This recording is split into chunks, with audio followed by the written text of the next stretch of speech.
How do you choose the right bookkeeper or tax professional? This is the question I will answer as I review a list of commonly suggested criteria for selecting a bookkeeper or tax pro. While these lists are easy to find through internet searches or coaching programs, they often miss the mark because they lack insights from real-world accounting experience. As someone who has owned a firm for 15 years and employs over 200 people, I understand the importance of choosing the right professional. Many of these lists were likely created with good intentions, but they often don't come from individuals who truly understand the intricacies of bookkeeping and tax services. I'm going to walk you through these points, explaining why some of the advice may not be practical while highlighting what you really need to consider based on my extensive experience in the industry. Let's dive into the list and separate the valuable advice from the impractical suggestions. Oh, right, there's that. It's important we never forget the IRS sucks. If you were on fire, they wouldn't even use their glass of water to put you out. Instead, they'd just toast marshmallows and make s'mores. Let's actually look at the list now. First one on our list is reviews and references. These lists say that the bookkeeper or tax professional you use should have lots of positive reviews and be able to provide you with references. I'll start by recognizing that reviews and references are two distinct things and need to be addressed separately. So reviews, while reviews can provide valuable insights, consider your own experiences. How often do you leave reviews for good experiences compared to bad ones? Human nature tends to make us more inclined to share negative experiences. This is because when we purchase a product or service, we naturally expect it to be a positive experience. So when things go well, it's easy to think, well, that's how it should be. On the other hand, a bad experience stands out because it clashes with our expectations. And negative experiences cause stronger emotions, which drive us to take action, often in the form of a negative review. We all have a psychological need to vent frustration and seek validation. Positive experiences, while pleasant, don't trigger that same urgency to share. For example, my firm has filed tens of thousands of returns over the years, yet we have about 500 reviews. And that's even with a process in place to ask clients for reviews. When I think of negative reviews, I often think about the Better Business Bureau as an example. Many people think of it as a trustworthy source for reviews. However, the BBB, founded in 1912 by a marketing agency, is not a government body. But because of the word bureau, it gives us a false sense of reality that it's a credible organization. Well, it isn't. It's often criticized for its pay-to-play model, where businesses can pay for better ratings. Despite its claim to advance marketplace trust, it has been involved in multiple legal battles over this issue. They've even been known to use marketing companies to sell their scam, the same marketing companies of which had the worst possible BBB rating. This business model very much reflects what you and I would call blackmail. I wouldn't even bother looking at the BB ratings personally. They are not a good resource for us to determine the quality of a bookkeeper or tax professional. Google reviews, on the other hand, might be a more reliable source for assessing accountants. For one, they're free for both businesses and clients to use. So we don't have a pay-to-pay conflict of interest, which is found like in the platforms like BBB. Another helpful way you can use Google reviews is to pay attention to how businesses respond to negative reviews. No business can avoid an irrational client, so it's crucial to see how they handle the response to those bad reviews. A thoughtful response to the negative review can indicate professionalism and a commitment to customer satisfaction. Now, let's talk about references. This will be short. In most cases, accountants can't disclose their clients due to confidentiality. To do that, they have to get the client's permission, which can and has been done, but you have to realize they'll likely only refer you to satisfied clients. It's like looking at someone's social media post with only their highlights. It's not an accurate or complete picture. That's why I don't recommend wasting time on references to make your decision. In summary, while reviews from the BBB and other pay-to-pay platforms are unreliable, you could glean some insight from review platforms like Google, but this should be looked at as a small piece of the puzzle you're trying to put together, because a low number of positive reviews doesn't necessarily mean anything about the accountant. And with references, don't waste your time. Let's move on to the next point. The tax pro or bookkeeper you hire needs to have excellent communication skills. This is true. Now, how do you evaluate their communication skills? You want to assess their timeliness of responses and quality of responses. If they're slow to respond before you're a client, that's a sign they will be likely slow to respond when you are a client. But if they are prompt to respond before you're a client, that doesn't necessarily mean they're going to be prompt once you become a client. When I was earning my master's degree in tax, I heard this story. A man arrives to the gates of heaven. St. Peter tells him he can come in, but he wants the man to be happy and comfortable with his afterlife. So he will get a chance to see what hell is like before he makes a decision. After descending in the elevator, the devil greets him with a smile and a cup of hot chocolate. People are dancing, the music is fun, looks like there's a casino, an all-you-can-eat buffet, rooms full of comfy couches and huge TVs. The man goes back to St. Peter and says he thinks hell is the place for him. When he returns and the elevator doors open up to hell, the scene is now quite different. Everyone is chained to each other and they are walking in a continuous circle under the, of course, blazing fire and brimstone. The man asks Satan, "What happened to the party and the food and the TVs?" Satan responds, "Oh, that was recruiting." So while we want the accountants to respond promptly, unfortunately, we can't give them credit for doing that during the sales stage. The other element we want to address is quality communication. For me, that refers to how easy is it for me to understand what they're saying. For example, we once needed to hire an HR attorney. So we paid one for a short consult on a very specific question to try them out. The response we received was very lengthy, and I'm sure the HR attorney felt like they were very thorough and detailed, but lengthy, thorough, and detailed doesn't always mean easy to understand. As non-attorneys, we found the answer confusing. When we asked for clarification, the response was equally perplexing. Is the way in which the accountant is communicating with you easy to understand? And one last thing on easy to understand communication, it'd be silly for us to assume there won't be any type of miscommunication at some point during the relationship. Asking the accountant how they handle misunderstandings or miscommunications would be worthwhile. You'd be looking for an answer, something along the lines of, if it's our mistake, we will apologize, review and improve our processes, and then we make sure you feel like we adequately resolve the error to your satisfaction. But their answer shouldn't stop there, because the customer is not always right, especially when it comes to accounting and taxes.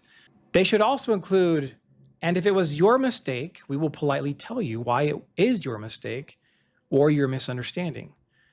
Hopefully you end up with a sense of their problem-solving skills and their ability to maintain professionalism. So the summary: prompt responses don't help us because they could be in recruiting only mode. But the lack of prompt responses can tell us they are not timely in their communications. We also want to pay attention to their communications to see if it's easy for us to understand. But due to the nature of communication in hiring a bookkeeper or tax professional, compared to how much more involved the communication would be when they are providing the actual service, we won't really have a lot of data points to know how well they communicate until we are actually working with them. When considering the right tax pro or accountant, many suggest prioritizing those with lots of experience and specialization in your industry. But let's unpack this. First, while extensive experience can be beneficial, it's not a guarantee of quality. Imagine an accountant who has worked solo for decades without feedback or peer review. They might have been doing things incorrectly for years, accumulating a lot of experience, but not necessarily the right kind. I think the experience requirement is also unfair to those that are newer in their career, who may just be as competent. The newer accountant is usually less expensive than the experienced accountant, and while they might not know as much, it's unlikely they end up charging you to research basic things they know they should know. Even better if they charge flat prices, because you're looking for a result, and if you're happy with the price and you get the result, do you really care how long it took them to provide your desired result? Next, let's talk about specialization. While it's beneficial, it's not a deal breaker. A specialized bookkeeper might have a tailored chart of accounts for your business or know specific tax deductions for your industry, which are clear advantages. But specialization is not always essential. Many business owners mistakenly think hiring a bookkeeper means they can completely hand off their financial management.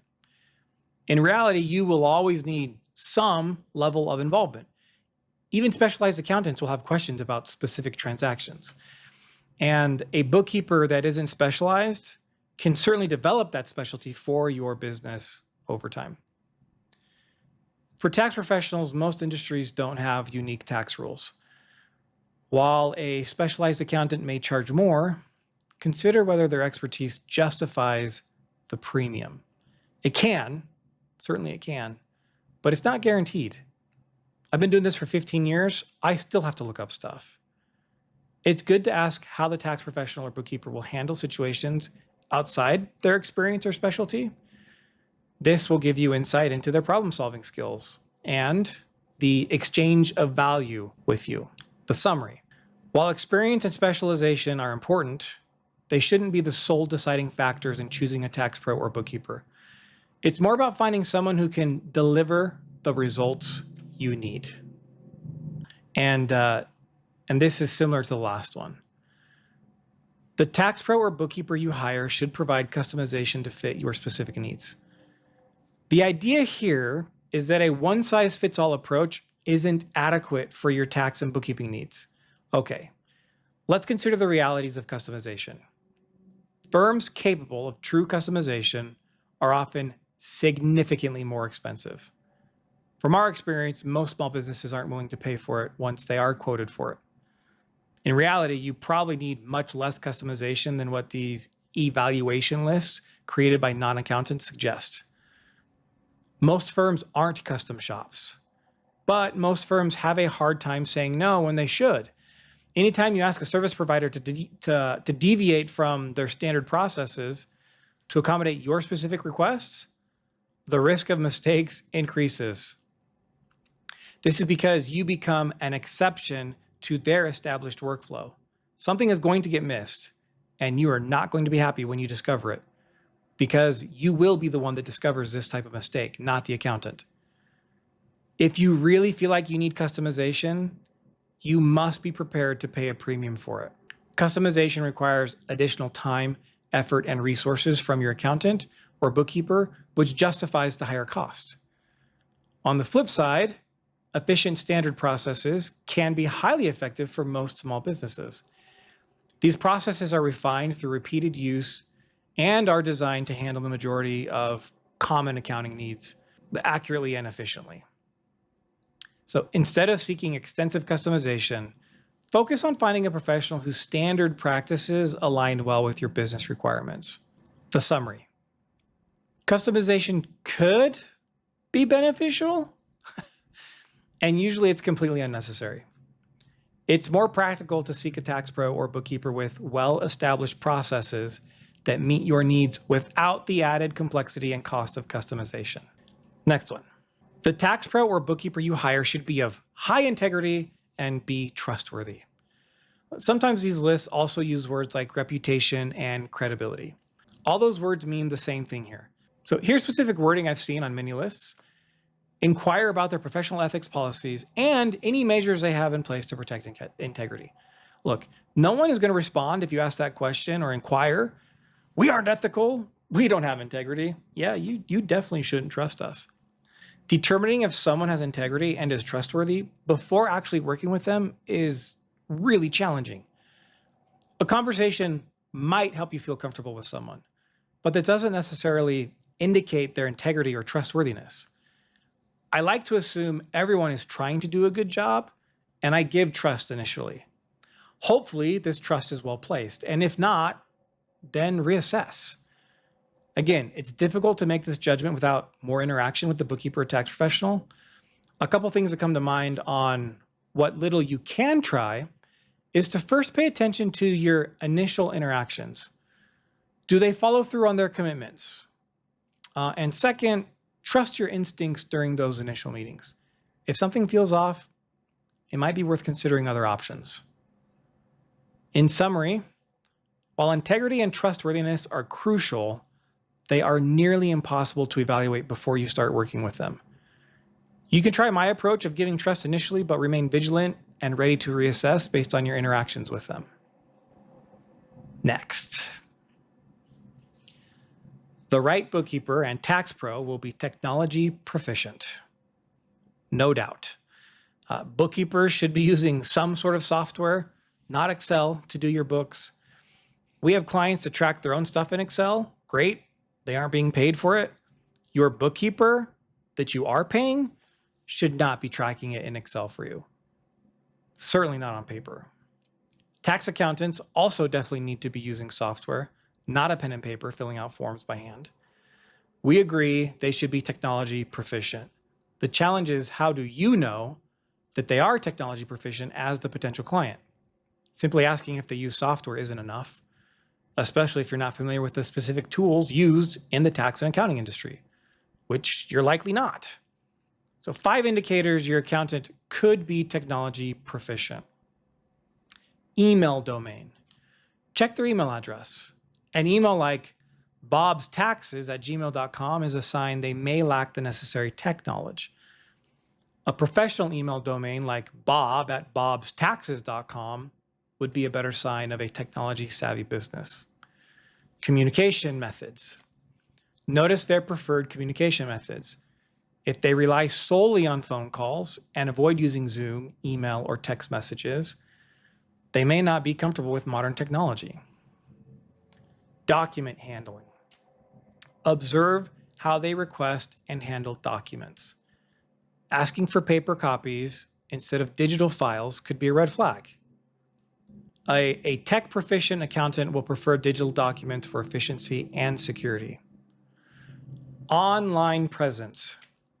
Look for their online presence. Do they even have a website? A lack of a website can indicate they're not really up to date with technology. And 5, software usage. While you may not know the specific software, you can ask about the types of tools they use. Names like QuickBooks, Xero, UltraTax, Lacerte, or Intuit might come up. If they're hesitant to discuss their tools, that could be a concern.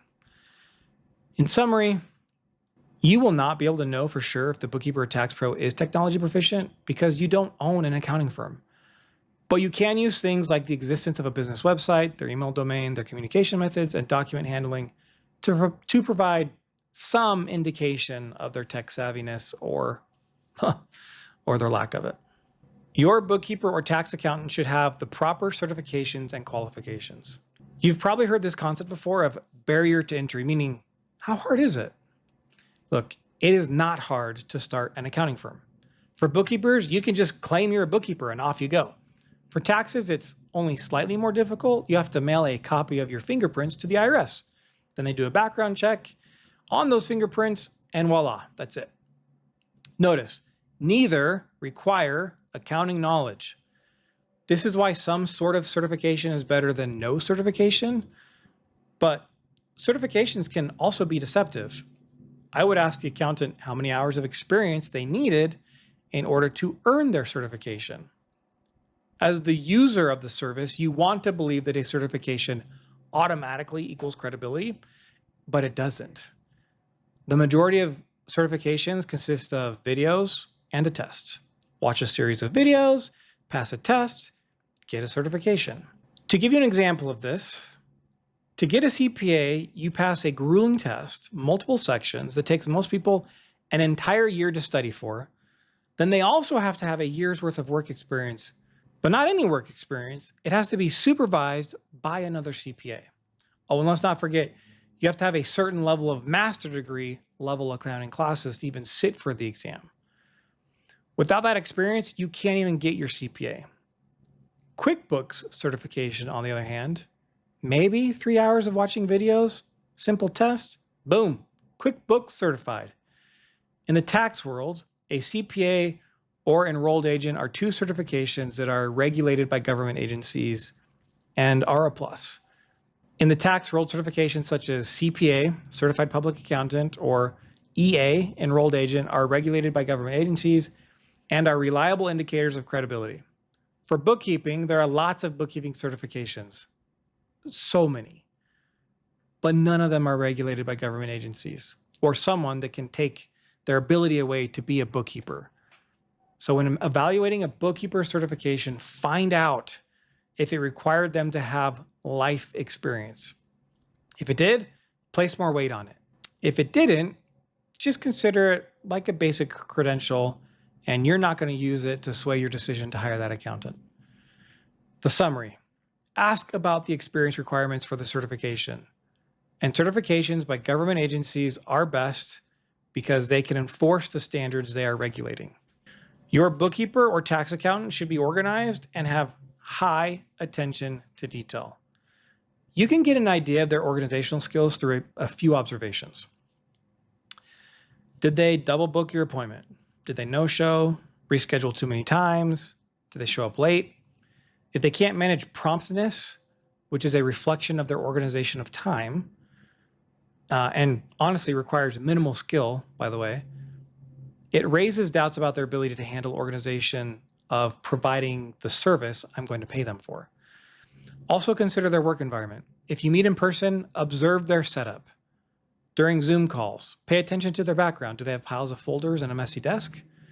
I've worked with a lot of accountants over the years and have employed hundreds as well. I'm telling you that piles of folders and messy desks means not organized.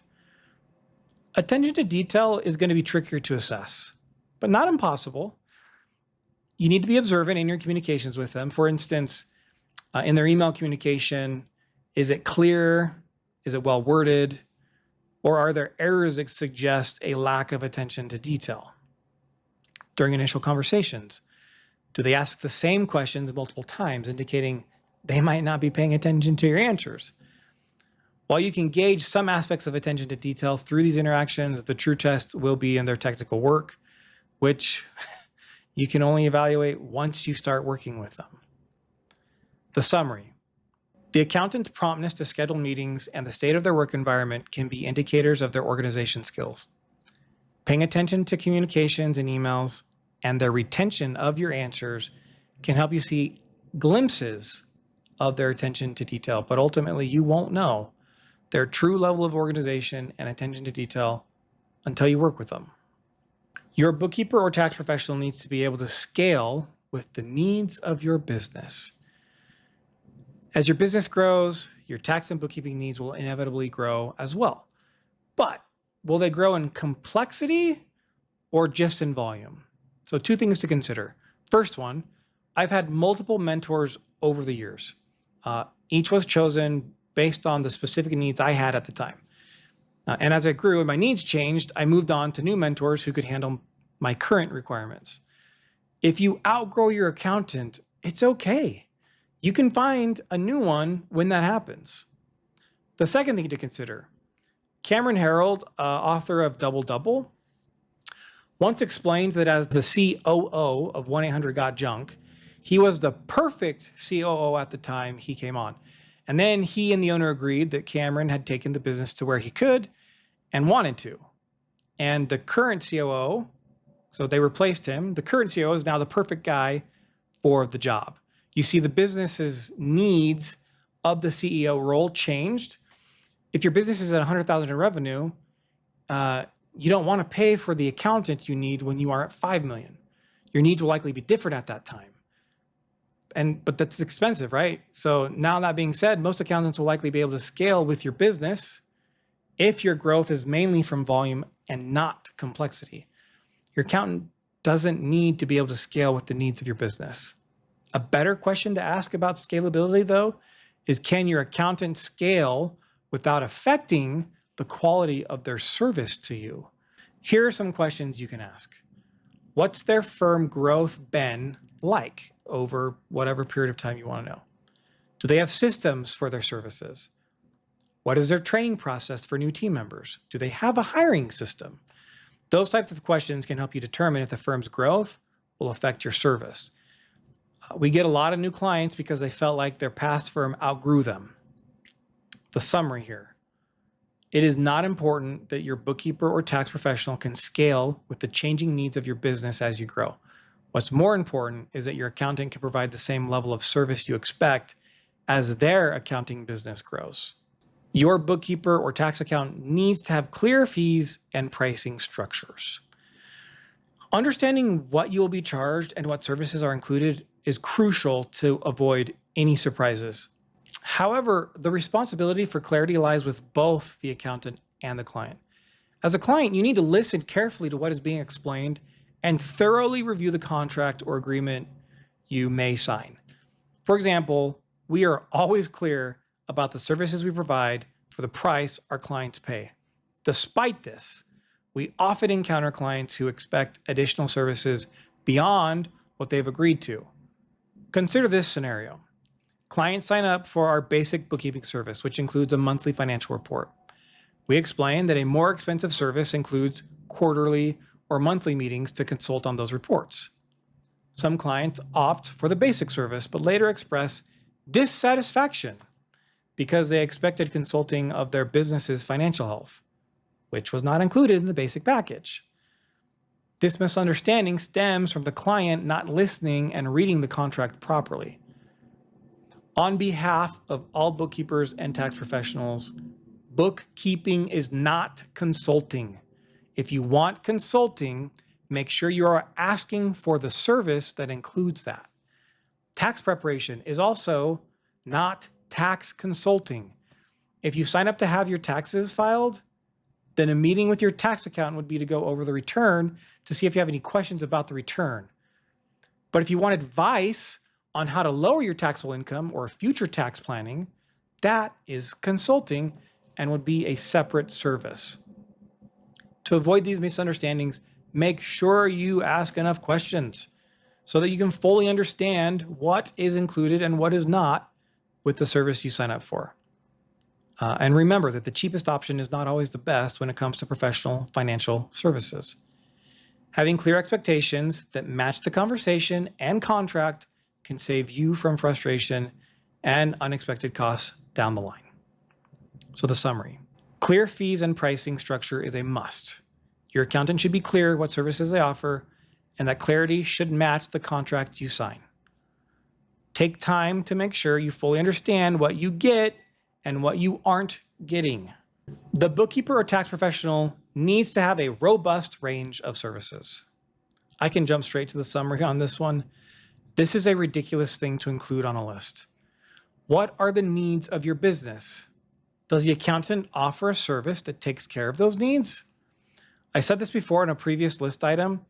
If your business is at $100,000 in revenue, you do not want to pay for the accountant that you need when you're at $5 million in revenue. Your needs will be likely different. And the cost is going to be different as well. Your bookkeeper or tax professional needs to be available and accessible. Absolutely 100% true. And you need to have realistic expectations on what available and accessible means. You won't be their only client. So don't expect them to drop everything for you at a moment's notice. And I can hear some saying right now, of course I know I'm not their only client. Most of those people are the same ones that will email us, call us right after they sent the email because they didn't get a response within 10 minutes, send us a text, they left a voice message saying they sent us an email, and then complain to us 50 minutes later they can't get a hold of anyone at our firm. Don't be that person. Here are some ways to get on the same page with realistic expectations of what is a prompt response and what does your accessibility to the accountant look like. Review your agreement. What does it say about their availability to you based on the services you agreed to? A client that pays us to file their taxes is not receiving the same accessibility as a client that is paying for email responses to their answers and questions, or a client that is paying for additional consulting services. Ask about response times. Asking about their typical turnaround time for emails, calls, and other communications is going to give you an idea of how promptly they will address you. Preferred communication methods. Find out how they prefer to communicate. Is it by phone? Is it email? Is it meetings? And how do they handle urgent requests? For example, many of our clients pay for unlimited email responses. This means they are not paying for unlimited phone calls or meetings. Client load. Ask about their current client load and how they manage their time. This can help you understand if they have the capacity to give your business the attention it needs, or in this case, the attention that you're paying for. Availability during peak times. Discuss their availability during these times, such as tax season. This is going to help you gauge their accessibility when you might need them the most. Here are some realistic expectations to consider. Remember that bookkeeping and tax issues, while important, are rarely emergencies. Set reasonable expectations for response times. Understand that scheduled meetings might be the best way to get dedicated time with your bookkeeping or tax professional, assuming, of course, that you're paying for that service. And respect their professional boundaries. Continuous availability is not sustainable, and it's not a sign of a well-managed business. The summary. While it's important your bookkeeper or tax professional is available and accessible, it's equally crucial to set realistic expectations. By asking the right questions and understanding their communication practices, you can figure out if their availability and accessibility match your needs. Your accounting professional, bookkeeper, or tax pro needs to be proactive with your planning needs. Proactive planning. I agree, it's super important. Clients want their accountant not to just merely react to issues as they arise, but to anticipate potential challenges and address them before their problems. Sounds amazing. If you want that, you'd better be prepared to pay for it. That level of anticipation requires a premium. I'd have to charge $10,000 a month for that, and I'd still only be dedicating an hour a week to thinking about your business. Many non-accountants have an unrealistic view of what proactive means in this context. They might not be willing to pay for such a high level of service, and often they don't need it. Most business circumstances aren't changing so rapidly that they need their accountant to be constantly thinking about them. The same goes for tax. Tax rules don't change frequently enough to justify that level of proactive attention. The most economical approach to being proactive is how we do it at my firm, Incite. We put out a lot of content through YouTube, podcasts, emails. These are designed to inform and educate our clients, prompting them to ask us relevant questions. Clients can then reach out to the professional and say, hey, I saw this content on whatever topic, and I have this situation. Does it apply to me? And side note, make sure your service agreement includes the ability to do that, or you're going to need to be willing to pay for that extra service. Also notice, if you want your bookkeeper or tax accountant to be proactive, you have to be more involved in consuming their content. They can't be proactive with you if you ignore them. And if they aren't producing content, then I can promise you they are not going to be proactive for you. The summary. 2 ways to evaluate before you experience working with the bookkeeper or tax pro to see if they are proactive is to 1, see and ask about how much education content they produce, and 2, make sure you're paying for the level of proactiveness you want in the services you sign up for. Selecting the right tax accountant or bookkeeper is one of the most critical decisions you can make for your business. It impacts not only your day-to-day operations, but also your long-term financial health and business strategy. I hope my review of the lucky 13 things to look for when hiring a bookkeeper or tax professional has helped debunk some of the idiocy on the lists you see online or that these non-accountant mentors give you, and that this review has armed you with the real things you can actually assess to make the right decision for yourself.